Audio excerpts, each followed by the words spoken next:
నందీశ్వరుని అనుమతి లేనిదే శివపూజ చేయకూడదా అనే ప్రశ్నకు నందీశ్వరుని ప్రార్థించిన తర్వాతే శివదర్శనానికి వెళ్ళాలి. నందీశ్వరుని అనుమతి లేనిదే శివపూజ చేయకూడదు.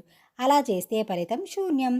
నందీశ్వర నమస్తుభ్యం శాంతానందప్రదాయకం మహాదేవ సేవార్థం అనుజ్ఞాం దాతుమార్వసి అని ప్రార్థించి ఆయన కొమ్ముల మధ్య నుండి శివలింగాన్ని చూస్తూ ఓం హర ఓం హర ఓం హర అంటూ ప్రార్థిస్తే 7 కోట్ల మహా మంత్రాలను జపించిన ఫలితాన్ని పొందుతారు. యువతులు అపసవ్యంగా, బ్రహ్మచారులు సవ్యంగా, గృహస్థులు సవ్య అపసవ్యములుగా శివ ప్రదక్షిణ, చండీ ప్రదక్షిణ చేయాలి. శివునికి ప్రదక్షిణం చేసేటప్పుడు సోమ సూత్రం దాటరాదు.